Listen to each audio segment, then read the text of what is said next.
ప్రపంచంలో ఎక్కడ ఘర్షణలు జరిగినా, యుద్ధాలు జరిగినా, కాన్‌ఫ్లిక్ట్స్ లాంటివి జరిగినా, దానికి సంబంధించి యుఎన్ పీస్ కీపింగ్ ఫోర్సెస్ వాళ్ళు అక్కడ శాంతి నెలకొల్పటం కోసం ఉంటుంటారు, వెళ్తుంటారు. 1978వ సంవత్సరం నుంచి UNIFIL United Nations interim force in Lebanon ఐక్యరాజ్య సమితి యొక్క శాంతి కాముక దళాలు UN piece keeping forces Israel Lebanon బార్డర్లో ఉండి అక్కడ పీస్ కోసం ప్రయత్నాలు చేస్తున్నాయి.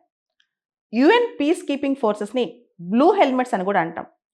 వాళ్ళు బ్లూ హెల్మెట్స్ ధరిస్తారు. వాళ్ళు జనరల్గా ఆయుధాలు అఫెన్సివ్గా వాడరు. ఆయుధాలు ఎక్కువగా క్యారీ చేయరు.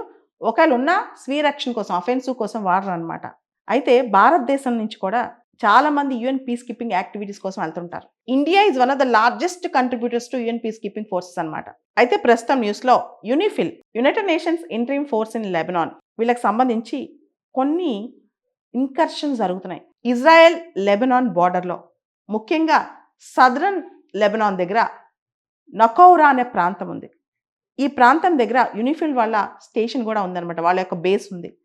అయితే ఇక్కడ ఇజ్రాయలీ డిఫెన్స్ ఫోర్సెస్ వాళ్ళు ఏరియాకి వెళ్ళి ఇన్కర్షన్స్ చేస్తున్నారు. అక్కడ United nations piece keeping forces ఏదైతే యునిఫిల్ ఉన్నారో వాళ్ళకి కొంత థ్రెటనింగ్ ఉంది అని చెప్పి కన్సర్న్ చూపిస్తుంది ఇండియా.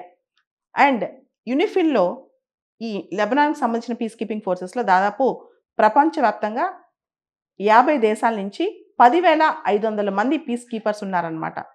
వీళ్ళందరూ కూడా అక్కడ డ్యూటీస్ వారీగా అక్కడ వర్క్ చేస్తూ ఉంటారు. వీళ్ళ జీవితాలకు థ్రెట్. భారతదేశం నుంచి కూడా యునిఫిల్కి వెళ్ళారు. ప్రస్తుతం లెబనాన్లో భారతదేశం నుంచి కూడా ఉన్నారనమాట అక్కడ పీస్ కీపర్స్గా.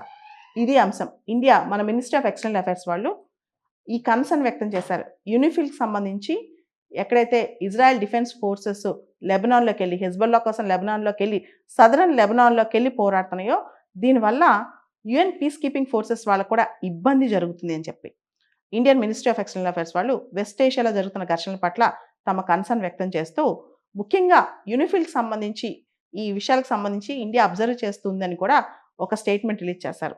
ఇక్కడ మనం ఒక మాట గమనించాలి. 120 కిలోమీటర్ల బ్లూ లైన్ అన్నమాట. ఇది లెబనాన్ని ఇజ్రాయెల్కి గోలన్ హైట్స్ నుంచి సపరేట్ చేస్తుంది. ఇది బార్డర్ లైన్ కాదు. ఇది ఓన్లీ ఇజ్రాయెల్ విత్డ్రాల్ లైన్ మాత్రమే. ఒక డిమార్కేషన్ ఇజ్రాయెల్ విత్డ్రాల్ అయ్యే డిమార్కేషన్ లైన్ మాత్రమే అనమాట.